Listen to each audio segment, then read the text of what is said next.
날라와요. 그래서 예배를 어떻게 드리라라는 지침, 수칙 같은 내용입니다. 거기 보면 이런 내용이 있어요. 제가 읽어드릴게요. 정규 예배, 미사, 법회, 시, 일식 등 비대면 실시, 비대면을 목적으로 영상 제작과 송출 등을 위한 업무를 담당하는 인력을 반드시 포함하여, 그러니까 영상 송출을 위한 인력을 반드시 포함하여, 포함하고 있잖아요. 포함하여 전체 20명 이내 들을 수 있다 이렇게 되어 있습니다. 거기 가로 열고 비대면을 위한 영상 제작 및 송출 인력, 참여 신도 등이라고 정확하게 적혀 있어요. 근데 이제 뭐 이렇게 와서 우리는 이대로 하는 것인데, 아까 우리 직원, 구청 직원이, 공무원이 와서 20명 여기 다 봉사하는 인원이냐? 아니, 여기 분명히 참여 신도 등이라고 적혀 있어요. 자기네들도 모르고 오는 거예요. 자기네들도 그 지침이 무엇인지 정확하게 몰라. 그래서 내가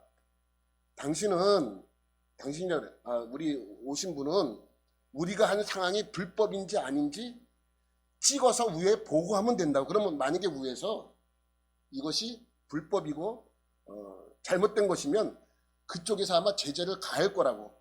그것만 하면 되지 왜 예배를 드리라 말라 와서 말을 하냐고. 여기 상황을 정확하게 보고만 하면 된다고 라고 얘기를 했어요. 그럼 내가 가서 공문원고를 보여드리겠다라고 찾으러 갔더니 그 사이에 갔더라고요. 이거 보여주려고 그랬더니 정확하게 되어 있습니다. 송출 인력을 포함하여 전체 20명 이내, 가로 열고 송출 인력, 참여 신도. 그러니까 우리는 전혀 문제가 안 돼. 지금 18명인가 정도 되는데 문제가 되지 않아요. 우리는 여기서 얘기하는 대로 어긴 것이 없습니다. 그런데 문제는 여기 책하러 오시는 분들이 문화예술과에서 이걸 하고 있는데, 문화예술과에서 나온 게 아니에요. 무작위로 지정을 해요. 그러니까 세무과에서도 나오고, 뭐 건축과에서도 나오고, 무슨 뭐 어디과에서도 다 이렇게 해갖고 이제 그 사람들에게 각 교회로 보내는 것 같아요. 전체 보내는지 안 보내는지 모르겠어요. 제 친구 교회는 안 온다 그러더라고요. 여기는 왜 이렇게 매번 와가지고 힘들게 하는지 모르겠어요. 하여튼 오는 건 뭐 상관없습니다. 그런데 자기네들이 이걸 정확하게 몰라요. 그냥 20명 미만, 20명 예배 드리는 사람들은 뭐 체크하라 그랬는지 뭐 어떻게 했는지 모르겠는데 비대면으로 드려야 된대요. 그러니까 우리 목사님이 비대면으로 드리면 저쪽 가서 다 드리면 되느냐? 유리가 있잖아요. 비대면이잖아요. 그러니까 이걸 제대로 모르고 와서 이게 통제를 한다는 것 자체가 문제가 됩니다. 나 반드시 오늘 이 일은 그 담당자한테, 여기 문화예술과의 실무관한테 연락을 할 거예요. 해서 제발 오시는 분들한테 제대로 좀 숙지를 시키고 보냈으면 좋겠다라고 얘기할 겁니다. 이게 잘못된 건 잘못된 거니까. 그래서 오시는 분들이 예배를 드리는데 20명 이하 예배 드리는 것이 전혀 문제가 없다는 걸 여러분에게 다시 한번 말씀을 드립니다. 자기네들이 그렇게 드리라고 얘기를 했기 때문에 드리는 것인데 잠깐만 이거를 문제 삼고 그러면 어떻게 합니까? 자기네들이 이걸 제대로 해야지. 보내는 사람도 제대로 숙지를 시켜야 되는데 그걸 못하니까 더 그런 것 같습니다. 하여튼 뭐 그건 그렇고 그렇게 알고 계시면 될 것 같습니다. 여러분 에이즈 알죠? 후천성 면역 결핍증이라고 여러분 다 아실 것입니다. 이 에이즈에 걸린 목사님이 계십니다. 남아프리카 공화국 출신인 크리스토 그레일링 목사님입니다. 이 사람입니다. 이분이 목사님고 뒤에 계신 분이 사모님이에요. 이분이 에이즈에 걸린 이유는 여러분이 생각하고 있는 동성애 때문이 아니라 수혈 때문이에요. 그레일링 목사님은 과거 신학교 다닐 때 혈우병을 앓게 됩니다. 혈우병이 뭔지 아시죠? 피가 지혈이 안 되는 거예요. 상처가 나면 계속해서 피가 나요. 그러니까 계속해서 피가 나니까 어떻게 해요? 다른 쪽으로 피를 계속해서 공급을 해줘야 돼요. 그러니까 이런 혈우병을 앓고 있는 사람이 다치면 피가 계속 흐르기 때문에 안 돼요. 근데 신학교 때 그 병이 걸려서 이제 수혈을 받게 됩니다. 그때가 1987년도입니다. 근데 그 피가 에이즈에 걸린 피였습니다. 그래서 감염이 되게 됩니다. 당시 의사는 1년밖에 살지 못할 수도 있다라고 설명을 하게 됩니다. 여러분 아시다시피 당시 에이즈는 무슨 병이에요? 저주받은 병이었어요. 그리고 치료제도 없었습니다. 이 병이 에이즈가 처음 발견된 것이 1981년도입니다. 그것이 발견된 이후에 급격하게 사람들 사이에서 퍼지게 되었죠. 그리고 그 병에 걸리면 곧 죽는다는 그러한 무서운 병이었고 저주받은 병이었습니다. 그러니 그가 처음에 에이즈에 감염되었을 때 그 마음이 어떻게 썼습니까? 그때 일을 그는 이렇게 설명을 합니다. 처음 감염 사실을 알았을 때 정말 큰 충격을 받았습니다. 모든 것이 무너지는 것 같았고 몇 년, 아니 몇 달 안에 죽을지도 모른다는 생각에 너무너무 두려웠습니다. 이렇게 표현을 합니다. 그래서 그는 자포자기한 심정으로 당시 사귀고 있던 같은 신학교 학생인 리젤, 아까 사진에서 뒤에 있던 그 사모님입니다. 리젤에게 가서 감염 사실을 알리게 됩니다. 어쩌면 1년도 못 살 수 있을 것 같다고 하며 헤어지자고 그렇게 이야기를 하게 됩니다. 그러나 리젤은 미래를 보장할 수 없는 상황에서 엄청난 결단을 하게 됩니다. 그에게서 떠나지 않겠다라는 결단입니다. 리젤 여사는 당시 상황을 이렇게 이야기합니다. 그 이야기를 들었을 때 너무 놀랐습니다. 그런데 에이즈 바이러스를 가졌다고 사랑하는 마음이 변하는 것은 아닙니다. 라고 고백을 합니다. 그래서 이 둘은 3년 뒤인 1990년 서로 결혼을 하게 됩니다. 결혼해서 두 딸도 낳게 됩니다. 지금까지 30년이 지났죠. 그 아내와 딸과 함께 살면서 지냈지만 아내와 딸은 에이즈에 감염이 되지 않았습니다. 사람들이 그의 아내 리젤에게 제일 많이 묻는 질문이 이거랍니다. 어떻게 결혼할 수 있었는가? 어떻게 그러한 결단을 할 수 있었던가? 라는 질문입니다. 그때마다 대답은 한 가지였다고 합니다.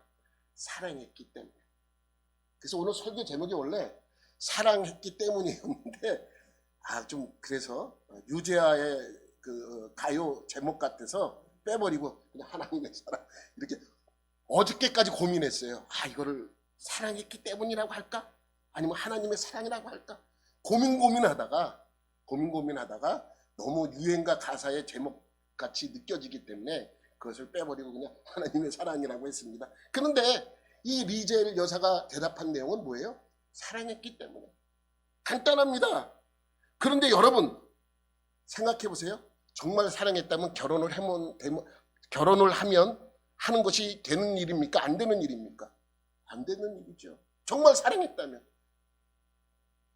그런데 왜 사랑이라고 이야기하는 줄 아십니까? 다른 말로는 설명할 수 없기 때문입니다. 이성적으로 생각을 하면 이들은 절대로 결혼하면 안 됩니다. 전염될 위험성도 있습니다. 또 자녀들도 낳으면 안 됩니다. 아이들이 무슨 잘못으로 에이즈를 옮길 수도 있는 그런 상황에 처해지게 되잖아요. 그러면 이들은 결혼하면 안 되는 것이죠. 정말 사랑했다면. 그런데 결혼했고 자녀도 낳았습니다. 리젤은 그 이유를 설명하면서 사용한 단어가 뭐라 그랬어요? 사랑이라는 단어를 사용했습니다. 그런데 왜 이 단어를 사용했는가? 다른 것으로는 설명할 방법이 없어요. 사랑이라는 단어밖에는 사용할 수 있는 방법이 없습니다. 사랑했기 때문에 그러면 사람들이 다 뭐래요? 수긍합니다. 그렇구나. 하나님께서 우리를 구원하기 위하여 자신의 외아들이신 예수님을 십자가에 못 박아 죽이셨습니다. 왜? 그것을 성경에는 뭐라고 설명해요? 하나님의 사랑이라고 설명합니다. 여러분 사실 말도 안 되는 상황입니다. 사랑이라고요? 사실 사랑이 아니죠. 여러분 생각해 보세요. 여러분의 옆집 아이가 아파요. 간도 안 좋고 심장도 안 좋고 심장도 안 좋고 그래서 그것을 못 쓰게 되었어요. 그래서 죽게 되었습니다. 그래서 옆집 아이를 살리겠다고 내 아이의 심장과 간과 심장을 이식시켜 주었어요. 그래서 내 아들은 죽었어요. 말이 되는 상황입니까? 말이 되는 상황이에요. 그럼 이야기할 수 있습니다. 사람들이 또 물어볼 것입니다. 왜 그렇게 했느냐? 난 옆집 아이를 너무 사랑해. 그래서 그랬어. 그러면 자기 아들은 사랑하지 않았어요? 자기 아들은 사랑하지 않았기 때문에 그렇게 한 것입니까? 분명히 이건 세상적으로 말하면 미친 짓입니다. 내 아들을 죽이고 남의 아들을 살리는 것은 이건 미치서 하는 일이지 미치지 않고서 어떻게 이런 일을 할 수 있겠습니까? 이런 경우는 있습니다. 나의 아이가 너무 아파요. 그래서 옆집 아이를 유기해서 그 아이의 심장과 간과 심장을 이식해 줬어요. 그래서 그 아이가 죽고 내 아이가 살았습니다. 이러한 이야기 들으면 그런 것이 잘한 일은 아니지만 사람들이 수긍은 해요. 아, 자기 자식을 너무 사랑했구나. 그래서 그런 일을 벌였구나 라고 수긍할 수 있는 일입니다. 잘한 일은 아니지만 수긍할 수 있는 일입니다. 그런데 내 아이를 죽이고 옆집 아이를 살린다는 것은 있을 수 있는 이야기가 아닙니다. 옆집 아이를 사랑했다고요? 그럼 내 아이는 사랑하지 않은 것입니까? 말이 안 되는 이야기입니다. 하나님께서 우리를 살리시겠다고 자기 아들 예수님을 죽게 하셨습니다. 왜 그랬답니까? 그래서 우리가 살았습니다. 우리가 살았으면 그것으로 된 것입니까? 어떻게 이럴 수가 있습니까? 우리를 살린 이유가 무엇이라고요? 성경에 뭐라고 기록이 되어 있어요? 우리를 사랑했기 때문에. 그러면 하나님은 자기 독생자이신 예수님을 사랑하지 않으셨답니까? 우리가 이유를 뚜렷이 모를 때 쓰는 단어가 바로 뭐예요? 사랑이라는 단어예요. 사랑이라고 하면 모든 것을 수용하고 이해할 수 있기 때문입니다. 사실 그런 상황을 설명하라고 하면 이것을 표현할 단어가 이 세상에는 없습니다. 이 세상에는 없어요. 여러분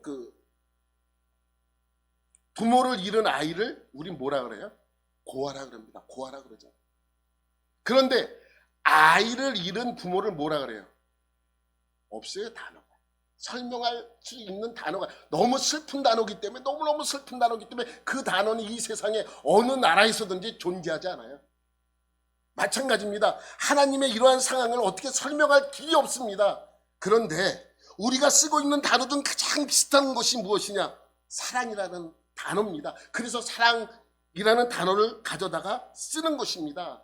우리나라는 사랑이라는 개념이 하나로 되어 있지만 생각해보면 남녀 간의 사랑도 사랑이고 부모가 자식을 사랑하는 것도 사랑이고, 예? 근데 헬라적 개념은 그렇게 그것을 또 구분해 놨습니다. 그래서 우리가 말하는 하나님의 사랑, 희생적인 사랑을 얘기할 땐 아가페 사랑이라고 얘기합니다. 남녀 간의 육체적인 사랑을 말할 때는 뭐라 그래요? 에로스적 사랑이라고 이야기합니다. 그런데 또 하나 사랑이 있어요. 필리아라고 하는 사랑인데 이 사랑은 어떠한 사랑을 뜻하냐면 친구 간의 우정도 여기는 사랑이라고 표현을 합니다. 그래서 필리아, 이 우정을 설명하고 있는 것이죠. 이렇게 구분해 놓으면 좀 더 우리가 이해하기 쉬운 것이죠. 그러나 그 단어 역시, 아가페라는 단어 역시 그냥 그것이 가장 비슷하기 때문에 가져다 쓰는 것이지 하나님의 사랑을 표현할 길이 없기 때문에 그 단어를 사용할 뿐이라는 것을 우리가 알아야 합니다. 오늘 본문에서도 그러한 사랑이 하나님의 사랑이었다라고 말씀하고 있습니다. 5절 말씀에 보면 이러한 말씀이 있죠. 소망이 우리를 부끄럽게 하지 아니함은 우리에게 주신 성령으로 말미암아. 다 같이 시작. 하나님의 사랑이 우리 안에 부은 바 됨이니. 하나님의 사랑이. 그래서 사랑이라는 단어를 가져다 쓰는 것입니다. 여러분, 우리는 지금 로마서를 쭉 보고 있습니다. 지금 5장까지 했는데 로마서 전반부의 핵심은 이것입니다. 우리가 어떻게 은혜로, 믿음으로 구원을 받았는가라는 것이 주된 내용입니다. 이것은 어떠한 내 노력이 아니라 하나님의 은혜로 또 믿음으로 구원을 받은 내용들이 기록이 되어 있습니다. 하나님의 아들 예수 그리스도로 말미암아 은혜로 값없이 얻은 구원을 설명하고 있고 그 구원이 나에게 어떻게 완성되어 가는가도 설명하고 있습니다. 그리고 믿음으로 말미암아 구원이 완성될 수밖에 없는 것을 설명하는 이 모든 것이 복음 속에 포함된 하나의 뚜렷한 성격입니다. 여러분 지난주에 말씀드렸던 기억나실 거예요. 우리가 환난 중에도 즐거워하나니 이는 환난은 뭐를요? 인내는 뭐를요? 연단은 소망을 이루는 줄을 알미로다라는 말씀이 4절 말씀에 있습니다. 이 말씀도 뭐냐면 구원을 완성해 나가는 하나의 과정입니다. 그럼 구원이 완성되지 않은 것이냐, 그러한 개념으로 말씀드리는 것이 아닙니다. 잘 이해를 하셔야 돼요. 구원이 어떻게 예수를 믿으면 다 구원을 받지, 무슨 구원이 무슨 완성되어지는 과정이 있는가, 그러한 구원의 개념이 아니라 우리가 살아가면서 믿는 자들의 삶을 통해서 얻어지는 것을 의미하고 있습니다. 오늘 말씀도 그 소망에 대하여 다시 한번 강조하고 있습니다. 소망이, 우리 보면 한 장 넘기면, 소망이 우리를 부끄럽게 하지 아니함이라는 말씀이 있죠. 소망이 우리를 부끄럽게 하지 아니함은,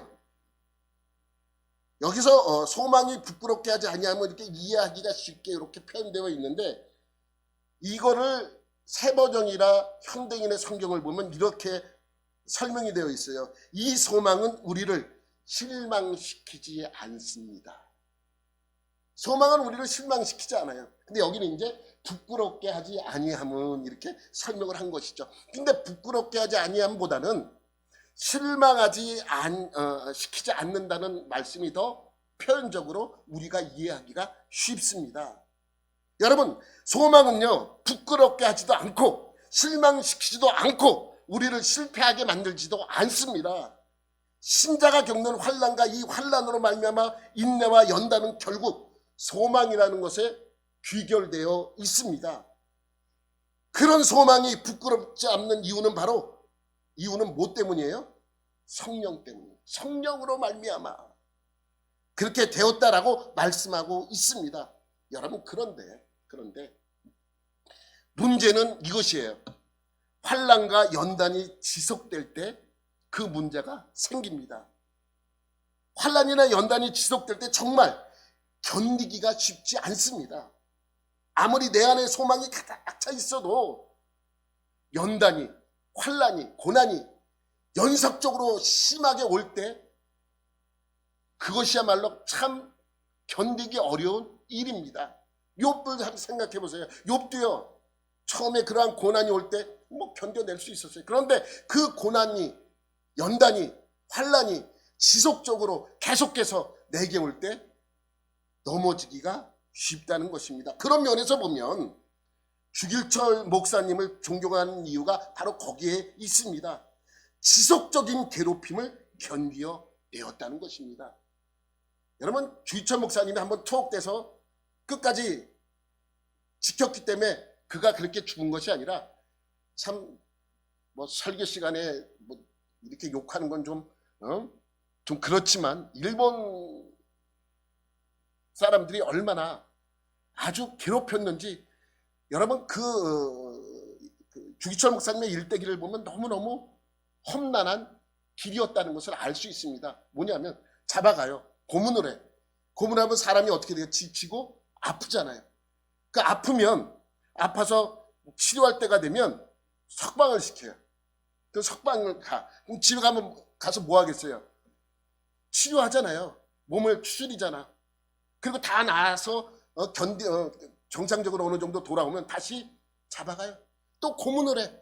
또 힘들고 어려워지고 치료할 때가 되면 또 풀어줘요. 그것이 반복되어 일어나는 일입니다. 얼마나 힘들었냐면 며칠을 굶긴 뒤에 손을 묶고 그 음식을 차려놔요. 진수성찬 쫙 차려놓고 앞에다가 그 천왕의 패를 딱 갖다 놔요. 그럼 먹으려면 어떻게 돼요? 고개를 숙여야 되잖아요. 고개를 숙이면 어떻게 해요? 천하한테 절을 하는 거 아니에요. 그렇기 때문에 그렇게까지 시키는 거예요. 그러니까 너무너무 괴로운 거야. 저 같으면 이렇게 돌아가서 먹었을 텐데. 저는 이렇게 돌아가서 이쪽으로 먹으면 되잖아요. 근데 목사님은 그것도 견디기 힘드니까 일어나서 발로 그 밥상을, 상이 차려진 밥상을 차버리는 그런 것이 영화로 나왔습니다. 그러니까 그 목사님이 존경을 받는 이유가 거기에 있습니다. 그러니 늘 그렇게 힘들고 어려운 상황 속에서 이제 주기철 목사님의 그 아들, 막내 아들이었던 장로님이 되셔서 간증을 하는 걸 제가 들은 적이 있어요. 어머니 손을 붙잡고 늘 그 어머니가 면회를 가게 되면 하고 나와서 그 목사님이 늘 하던 얘기가 있대요. 뭐냐면 넘어질 것 같으니까 자기를 위해 기도해 달라는 거예요. 자기도 넘어질 것 같으니까. 여러분 주기철 목사님 찾으려면 인터넷에서 한번 검색해서 보세요. 바늘로 찌르러도 피 하나 안 나올 것 같은 그렇게 생겼어요. 아주 독하게 생겼습니다. 아주 강하게. 그런데 그러한 분이 사모님이 찾아와서 면회를 하면 내가 넘어질 것 같고 나를 위해서 좀 기도 좀 해달라. 그런 부탁을 했겠습니까? 그래서 그러한 부탁을 받은 그러한 고난이 연속적으로 올 때 어떠한 사람도 견디기 어려운 일들이 바로 그러한 일입니다. 그런데 여러분 생각해 보세요. 그 당시 많은 목사님들이 신사참배를 했습니다. 많은 목사님들이요. 그런데 그 목사님들이 처음부터 신사참배에 동의한 것은 아닙니다. 처음에는 신사참배를 하지 않았습니다. 그런데 이 일본 신사들이 이런 핑계 저런 핑계 이유를 내서 잡아가서 고난을 줍니다. 처음에는 잘 견뎌내었습니다. 그런데 지속적인 환난과 연단이 그들을 넘어지게 했습니다. 그들에게 소망이 없어서 넘어진 것이 아니라 지속적인 환난, 고난이 그들을 그렇게 넘어지게 했던 것입니다. 그러면 그런 지속적인 환난과 연단을 끝까지 견뎌내는 것은 내 스스로가 할 수 있는 일이에요? 아닙니다. 할 수 없습니다. 누군가가 내 옆에서 도와줬으면 더 오래 견딜 수 있겠죠. 여러분, 혼자 누가 공부를 해. 근데 너무 외롭고 힘들어. 넘어지기 쉽잖아. 근데 옆에도 누가 응원을 해줘. 그래, 넌 할 수 있어. 너는 머리가 똑똑하니까 넌 이 어려움을 극복해낼 수 있을 거야. 자꾸만 그런 얘기를 해주면 힘들다가도 그래, 다시 한번 해보지. 해봐야 돼. 이러한 마음이 생기잖아요. 누가 도와주면 그것이 더 견딜 수 있는 시간이 더 길어질 수밖에 없는 것이죠. 그래서 누가 도와줘야 그것이 가능합니까? 성령님이 도와줘야 가능한 것입니다. 우리 한 장 더 넘기면 우리 성령으로 말미암아라는 말씀이 여기에 있는 것이죠. 아니. 아까 맞아. 그렇지. 성령으로 말미암아라는 말씀을 우리는 기억해야 합니다. 우리가 힘들고 어려울 때 나 혼자 이것을 극복하려면 너무나도 어려워요. 그래서 그 소망 안에는 누가 늘 거하냐면 성령님이 거하는 것입니다. 성령님으로 말미암아 하나님의 사랑이 우리 안에 부은 바 되었다라고 설명하고 있습니다. 여러분, 소망이 우리 안에서 지속될 수 있는 이유가 바로 거기에 있는 것입니다. 그러니까 우리가 우리의 궁극적인 소망에 대하여 회의를 가지는 것이 무엇이냐면, 내가 그럼에도 불구하고 소망이 있음에도 불구하고 범죄를 했을 때, 범죄할 수 있잖아요. 소망이 있음에도 불구하고 죄를 범할 수 있잖아요. 또 연약할 때, 내가 실패했을 때, 고난이나 연단이 지속적으로 올 때 내가 갖고 있는 소망에 대하여 우리는 회의를 느끼게 됩니다. 그래도 하나님이 나를 사랑하는가? 내가 이렇게 하나님께 믿음도 드리고 나의 열심도 드리고 모든 걸 드렸는데 왜 이러한 고난이, 이러한 힘든 일들이 연속적으로 내게는 올까라는 그러한 회의를 느끼게 되는 것이죠. 그러면서 우리가 늘 같은 질문을 하죠. 하나님은 정말 나를 사랑하고 계신가? 나를 정말 이렇게 붙들어 주시는가? 나는 하나님의 자녀인가? 나는 구원받았는가라는 회의를 느끼게 됩니다. 그런데 그거에 대하여 성경은 이러한 답을 우리에게 주고 있습니다. 그 말씀이 바로 6절부터 8절까지의 말씀입니다. 시작. 우리가 아직 연약할 때에 기약대로 그리스도께서 경건하지 않은 자를 위하여 죽으셨도다. 의인을 위하여 죽는 자가 쉽지 않고 선인을 위하여 용감히 죽는 자가 혹 있고 넘기면 우리가 아직 죄인 되었을 때에 그리스도께서 우리를 위하여 죽으심으로 하나님께서 우리에 대한 자기의 사랑을 확증하셨느니라 라고 말씀하고 있습니다. 여러분, 언제 예수님이 죽으셨습니까? 6절 말씀해 보면 우리가 아직 죄인 되었을, 연약할 때에, 죄인 되었을 때입니다. 예수님이 죽은 것이, 십자가에 못 박혀 돌아가신 것이 우리가 아직 연약할 때, 죄인 되었을 때라고 말씀하고 있습니다. 우리가 가장 못났을 때, 하나님에 대해 가장 멀리 있을 때, 하나님께서는 예수 그리스도를 보내사 우리를 위하여 죽으십니다. 그래서 자기의 사랑을 확증해 주셨습니다. 그러니까 여기서 연약할 때란 말을 우리가 기억해야 되는데, 이 연약할 때라는 것은 어린아이처럼 힘이 없고 연약할 때라는 것이 아닙니다. 이 연약할 때는 아무것도 할 수 없는 절망적인 상태를 의미합니다. 아무것도 할 수 없는. 여러분, 이런 거, 아마 이런 것들을 한 번쯤은 다 경험해 보셨을 것입니다. 여러분이 집에서 아이를 키우다가 어느 날 갑자기 아이가 밤중에 아프다고 떼굴떼굴 굴러 자지러져. 근데 이 아이를 어떻게 해야 돼요? 배고프다 그러면 밥을 먹이면 되고, 똥을 싸면 기저귀를 갈아주면 되고, 근데 어디 아프다고 떼굴떼굴 말도 못한 아이가 울면 내가 할 수 있는 게 아무것도 없어요. 이러한 상태, 내가 할 수 있는 것이 아무것도 없는 그러한 상태, 바로 그 말씀이 내가 아직 연약할 때예요. 내가 나를 위하여 아무것도 할 수 없는 상태, 인간이 나를 위하여, 내가 구원받기 위해서 무언가를 해야 되는데 아무것도 할 수 없는 상태예요. 아무것도 해도 내가 구원의 자리에 들어갈 수 없는 그러한 연약할 때라고 설명하고 있는 것입니다. 그러면서 내가 연약할 때, 우리가 아직 연약할 때 기약대로, 기약은 뭐예요? 약속대로, 약속한 때에, 약속한 대로, 약속이 되어진 시간에 라는 뜻을 담고 있습니다. 그러니까 그때에 그리스도께서 경건하지 않은 자, 죄인들을 위하여 죽으셨도다라고 말씀하고 있습니다. 여러분, 이제 이번 주 돌아오는 금요일이 성탄절이에요. 예수님이 이 땅에 오신 이유가, 태어나신 이유가 우리의 죄를 감당하시기 위하여 이 땅에 육신을 입고 오셨습니다. 이것은 우리는 성탄절이라고 그래요.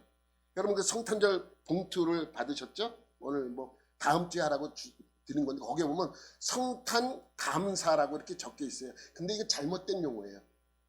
성탄 감사 예배가 헌금이 아니고 그냥 성탄절 헌금이에요. 성탄절 헌금이 더 정확한 그 봉투 이름이죠. 저도 이제 이 봉투를 이제 사갖고 보다가 오늘 누타 보니까 그렇게 적혀 있더라고요. 여러분, 이 성탄절은 가장 위대한 날입니다. 하나님이 인간의 모습으로 오신 날이에요. 왜? 우리의 죄를 감당하기 위해서. 그래서 역사적으로 가장 위대한 날은 어느 날이라 하루를 꼽으라 그러면 바로 성탄절입니다. 가장 위대한 날입니다. 그래서 크리스마스라는 말보다는 성탄절이 더 맞는 말이에요. 같은 말 아니냐? 조금 달라요. 크리스마스는 그리스도의 날이잖아요. 그리스도의 생일이란 뜻입니다. 근데 성탄절은 뭐예요? 성스러운 분이 태어난 날이다. 성탄절. 얼마나 위대한 날인지 우리는 알아야 합니다. 그런데 이 위대한 날이 올해 2020년은 가장 초라한 날이 될 수도 있다는 것이죠. 아마 제가 이 분위기로 봐서 제가 태어나서 여태까지 성탄절을 겪으면서 예수를 믿지 않을 때의 성탄절도 함께 겪으면서 올해가 가장 그러한 초라한 날이 되지 않을까 생각이 되어집니다. 왜? 나라에서는 예배도 못 드리게 할 것이고, 또 사람들은 그것 때문에 더 코로나 때문에 움츠러들고, 또 그러한 모습 속에서 이 성탄절은 어떻게 기쁨이 배가 되는 것이 아니라 줄어드는 그러한 날이 되지 않을까 생각을 해봅니다. 그러나 이 날을 하나님께서 어떻게 만드셨는가? 가장 위대한 날이기 때문에 믿는 사람들보다 믿지 않는 사람들이 더 난리예요. 성탄절은. 네? 성탄절은 서로 선물 주고 안 주면 연인 사이에도 선물 안 주면 삐치고 그러한 날 아닙니까? 또 부모님은 아이들 위하여 예수 믿는 거와 상관없이 선물을 주면서 서로 그 기쁨을 나눕니다. 난 이것은 하나님이 그렇게 했다고 봐요. 왜? 가장 위대한 날이기 때문에, 가장 기쁜 날이기 때문에. 여러분, 만약에 예수님이 예루살렘 성에 입성을 할 때 사람들이 소리를 지르지 않았다면 누가 대신 소리를 질렀다 그래요? 돌들이 소리를 질렀다 그러잖아요. 돌들이 무슨 뭐 인격체예요? 돌들이 무슨 사람도 아니고 아무것도 아닌 것인데 어떻게 소리를 지를 수 있습니까? 그러나 하나님은 그렇게 하신다는 것이죠. 이 날이 가장 위대한 날이기 때문에 믿지 않는 사람들조차도 이 날을 가장 기쁘게 보낼 수 있도록 만든 하나님의 뜻이 담겨진 그러한 날인 것입니다. 그러면 우리가 아무것도 할 수 없는 그때에 약속한 대로 예수님께서 죄인들을 위하여 죽으셨도다라고 말씀하고 있는 것이죠. 이해가 되죠, 이 말씀은. 그런데 7절은 조금 생각을 해야 될 말씀입니다. 7절 말씀에 보면 의인을 위하여 죽는 자가 쉽지 않고 선인을 위하여 용감히 죽는 자가 혹 있거니와 라는 말씀이 있습니다. 여기서 용어부터 우리가 정리를 해야 돼요. 여기서 말하는 의인은 우리가 생각하고 있는 그러한 의인이 아닙니다. 여러분, 우리가 의인을 하면 남을 위하여 희생한 사람을 의인이라고 그렇게 지칭해 주잖아요. 여러분, 그 일본 시노 오쿠보 역에 가면 이런 팻말이 있습니다. 한국인 유학생이 한국인 유학생 이수연 씨, 카메라만 새끼네 시로 씨는 2001년 1월 26일 오후 7시 15분경 시노 오쿠보 역에서 선로에 떨어진 사람을 발견하고 자신의 위험을 무릅쓴 채 용감히 선로에 뛰어들어 인명을 구하려고 고귀한 목숨을 바쳤습니다. 두 번의 숭고한 정신과 용감한 행동을 영원히 기르고자 여기에 이 글을 남깁니다. 동일본 여객철도 주식회사. 그래서 이수연 씨를 방송에서 얘기할 때 항상 그 앞에 의인이라는 그거를 붙여줍니다. 의인 이수연 씨가 이렇게 붙여주게 되는 것이죠. 그러니까 다른 사람을 위해 자기 목숨을 내어놓은 사람이 의인이라고 이렇게 표현을 하는 것이죠. 그런데 오늘 본문에서 의인은 그러한 의미가 아닙니다. 여기서 의인은 뭐냐면 남에게 해를 끼치지 않고 정직하게 사는 사람을 의인이라고 표현할 수 있습니다. 그러니까 우리는 정직한 사람을 볼 때 저 사람은 괜찮아, 참 저 사람은 정직해, 저 사람 참 믿을만해, 저 사람은. 그런데 그 사람이 믿을만하니까 내가 대신 죽어줘야지 하는 사람은 없다는 것입니다. 그잖아요. 또 선인이라는 단어가 나와요. 선인, 의인과 선인이 나오는데 선인은 신선 같은 사람이 아니라 영어로 말하자면 굿맨이에요. 굿맨, 좋은 사람이에요. 여러분, 성경에 보면 착한 사마리아인의 비유, 그러니까 착한 사마리아인 이렇게 얘기도 하지만 선한 사마리아인 이렇게 이야기를 합니다. 그러니까 남을 위하여 내가 좀 희생하는 사람을 선인이라고 표현을 하는 것입니다. 그러니까 좋은 사람이에요. 그런데 이 말씀은 뭐냐면 의인이나 선인을 위하여, 대단한 사람이잖아요. 정직하고 또 올바른 사람이나 또 남을 위하여 남을 도와주고 늘 그렇게 사는 선인이나 대단한 사람입니다. 이 사람들을 위해서 대신 죽어주는 거는 거의 없다, 이런 말씀이에요. 거의 없다. 선인이나 의인이나 이러한 사람들을 위하여 대신 죽는 자가 거의 없다. 이렇게 이해를 하면 좀 더 쉽게 이것을 이해할 수 있습니다. 그런데 여러분, 그러면 선인이나 의인을 위하여 죽는 사람도 이렇게 죽는 것이, 대신 죽어주는 것도 쉽지 않은데 이렇게 이야기하면 돼요. 그러면 8절에 뭐라고 이어지냐면 그 말씀이 우리가 아직 죄인 되었을 때 그리스도께서 우리를 위하여 죽으심으로 하나님께서 우리에 대한 자기의 사랑을 확증하셨느니라. 이 말씀은 뭐냐면 7절과 8절을 이어서 제가 여러분에게 설명드릴게요. 의인이나 착한 사람이나 옳은 사람이나 선인을 위하여 대신 죽어주는 사람도 거의 없는데 예수님께서는 죄인들을 위하여 어떻게 했다는 거예요? 죽어주셨다는 거죠. 여러분, 선인이나 의인들을 위해서도 대신 죽어주는 것이 쉽지 않은데 죄인들을 위해서 죽어줬다는 것은 이거는 불가능한 일이다. 그러나 예수님께서 그 일을 하셨다라는 것을 말씀하고 있는 것입니다. 근데 여기서 누구의 사랑을 확증해요? 하나님의 사랑을 확증하신 거예요, 이것이. 그런데 여기서 말씀하고 있는 사랑은 우리가 알고 있는, 우리가 생각하고 있는 사랑의 개념을 뛰어넘는 개념입니다. 여러분, 사랑하는 사람 옆에 있으면 나를 사랑한다면 하늘의 별을 따다 줘? 뭐 나를 위해 죽어줄 수 있어? 이런 것이 아닙니다.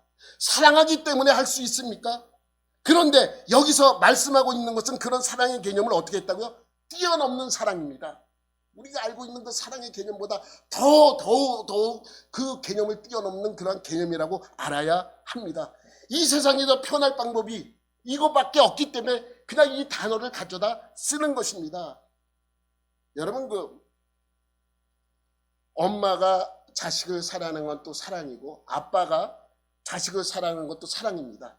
그래서 엄마가 사랑하는 사랑을 구분하기 위해서 모성애라는 표현을 쓰고 아버지의 사랑을 표현할 때는 부성애라고 이야기를 합니다. 그런데 여러분, 부성애나 모성애나 조금 차이가 있어요. 그래서 어떤 그 과학자가 연구를 했답니다. 제가 예전에도 여러분에게 한 이야기인데, 원숭이를 갖다 놓고 실험을 했어요. 먼저 아버지하고 그 아버지의 태어난 새끼를 같이 어떤 그 우리 안에 집어넣고 밑에다 불을 뗐답니다. 불을 떼니까 처음에는 어떻게 해요? 막 이렇게 뛸 거 아니에요. 뜨거우니까, 점점 뜨거워지니까. 너무너무 뜨거워져서 견딜 수 없으니까 이제 그 아이가 쓰러지니까 부모가, 아빠 원숭이가 아기 원숭이를 업고 막 뛰는 거예요. 그러니까 도저히 이제 더 이상 뛸 수 없고 힘들어지니까 그 아기 원숭이를 땅에다 놓고 그 위에 올라가 앉아 있더래요. 그래서 그 다음에 또 실험을 했대요. 엄마 원숭이와 아기 원숭이를 같이 했대요. 근데 똑같대요. 똑같이 힘들어지고 어려워지니까 아이가 쓰러지니까 쓰러진 아이를 업고 엄마 원숭이가 뛰기 시작한대. 근데 이 엄마 원숭이도 결국에는 견디지 못할 거 아니에요. 그래서 어떻게 했냐면 이번에는 자기가 쓰러진 후에 자기 아기 원숭이를 얹어놓고 죽어갔답니다. 그러니까 흔히 우리가 얘기할 때는 부성애가 더 강하냐 모성애가 더 강하냐 이렇게 얘기할 때 모성애가 더 강하다고 이야기합니다. 그래서 하나님의 사랑을 표현할 때는 이러한 희생적인 사랑을 강조하기 때문에 모성애에 가깝다라고 이야기를 하는 것입니다. 그 우리가 알고 있는 그러한 사랑의 개념을 뛰어넘는 그러한 사랑이죠. 모성애, 부성애 마찬가지입니다. 부성애가 약해서가 아니고 여러분, 모성애라는 그 사랑이 너무너무 강하기 때문에 나타나는 일이라고 볼 수 있는 것이죠. 여러분, 이 땅에서 하나님의 사랑을 표현할 수 있는 가장 적절한 단어가 그것밖에 없기 때문에 그거를 가져다 쓰는 것입니다. 그럼 왜 하나님은 자기 아들을 죽이면서까지 우리를 구원하시는 이유가 무엇입니까? 여러분, 구원이 뭐예요? 구원의 개념이 뭡니까? 여러분 구원받았다 그러죠? 그럼 뭘 구원받은 거예요? 뭘 구원받은 것입니까? 맨날 구원이라고 나는 구원받았어. 10원에서 1원을 뺐더니 구원이 되니까 구원을 받으면 난 10원 받는 게 뭐 이런 농담도 있는데 그런 개념이 아닙니다. 여러분, 구원이라는 것은 죄와 그 죄성에 있어서 구원을 받는 거예요. 죄 안에서 구원을 받은 것이죠. 그러니까 왜 하나님께서는 우리를 구원하시는가 물어보면 간단합니다. 하나님은 죄를 미워하시기 때문입니다. 하나님과 죄는 함께 할 수 없습니다. 인간이 하나님과 함께 할 수 있는 방법은 죄의 문제를 해결해야지만 가능합니다. 그런데 죄의 문제에 대해서는 우리가 스스로 해결할 수 없습니다. 아까 얘기했듯이, 그래서 6절 처음에 이렇게 얘기했죠. 우리가 아직 뭐 할 때요? 연약할 때, 아무것도 할 수 없을 때, 내가 내 죄를 어떻게 하려고 해도 내가 그것을 어떻게 할 수 없는 그러한 상황에 있을 때에, 그래서 예수님께서 우리를 대신하여 십자가에 못 박혀 피 흘려 죽으셨습니다. 9절 말씀 한번 보도록 하죠. 시작. 그러면 이제 우리가 그의 피로 말미암아 의롭다 하심을 받았으니 더욱 그로 말미암아 진노하심에서 구원을 받은 것이니. 그래서 피를 강조하고 있죠. 피를 강조하는 이유는 뭐예요? 피는 뭐다? 생명이다. 레위기에 보면 피채 먹지 말라고 말씀하시면서 피는 곧 뭐다? 생명이다 라고. 생명이기 때문에 피채 먹지 말라는 것입니다. 그래서 그 피를 피라고 표현된 그 구절을 보면 생명이라고 바꿔 말해도 전혀 문제가 되지 않아요. 이제 우리가 그의 생명으로 말미암아 의롭다 하심을 받았으니, 그의 피로 말미암아 우리를 대신하여 십자가상에서 피 흘려 주셨잖아요. 그것은 피가 아니라 뭐예요? 생명입니다. 누구의 생명입니까? 우리들의 생명이에요. 예수님께서 한 방울 한 방울 피를 흘릴 때마다 그 피는 우리의 생명이라는 것을 기억하셔야 합니다. 그래서 출애굽기에 보면 여러분 참 재미있어요. 여러분 이런 거를 한번 보면서 봐야 돼. 출애굽기가 참 재미없잖아요. 여러분 성경 읽다 보면 창세기는 그럭저럭 읽어요. 그렇죠? 언제부터 재미없어져요? 출애굽기 한 3장쯤 4장쯤 오면 재미가 없어져요. 그때부터 뭐 같은 말이 반복하고, 그 조금 더 넘어가면 한 10장쯤 되면 더 재미없죠? 왜? 그때부터 뭐가 나오기 때문에? 율법, 계명에 대해서 설명하기 때문에. 근데 여러분 보면 이게 재미있어요. 뭐가 재미있냐면 하나님은 우리들에게 율법과 계명을 알려줬어요. 시내산에서. 율법도 알려주고 계명도 알려주고 십계명도 알려주고. 그것을 알려준 이유는 뭐예요? 죄 짓지 말라고 하기 위해서.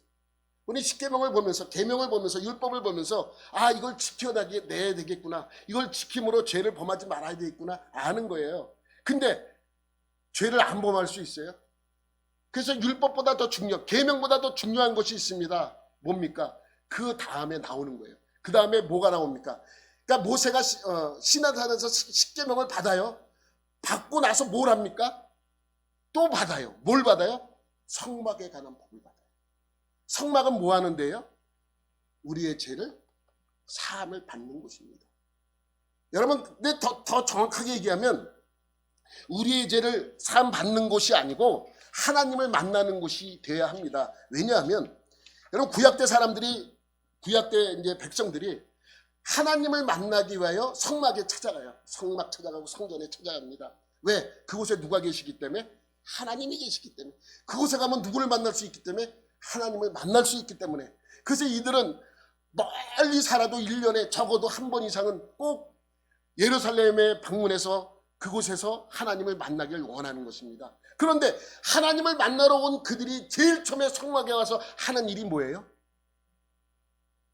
번제 드리는 거예요. 자기의 죄를 고백하는 거예요.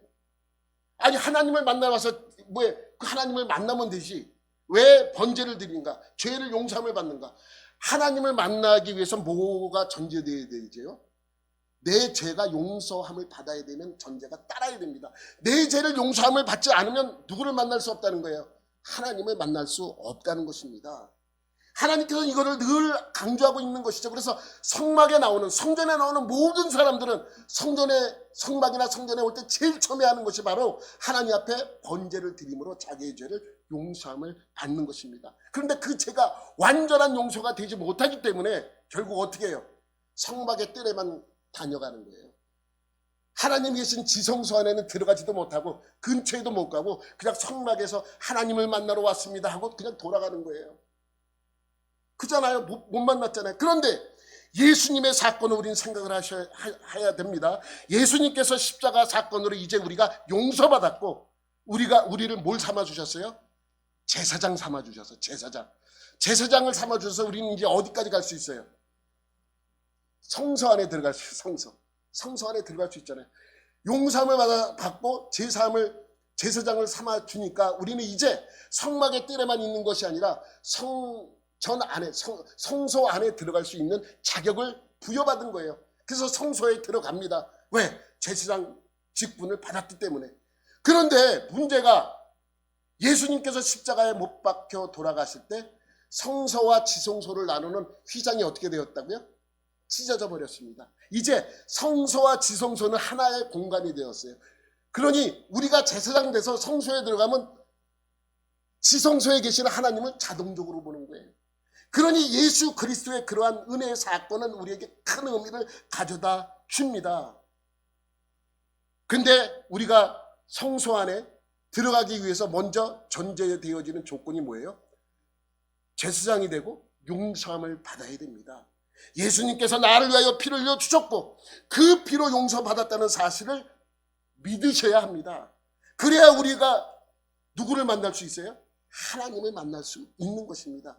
하나님을 만나는 표현을 오늘 본문에서는 뭐라고 표현했냐면 화목이라는 표현을 썼습니다. 10절 11절 말씀 우리가 같이 함께 읽도록 할게요. 시작. 곧 우리가 원수 되었을 때에 그의 아들의 죽으심으로 말미암아 하나님과 화목하게 되었은즉 화목하게 된 자로서는 더욱 그의 살아나심으로 말미암아 구원을 받을 것이니라.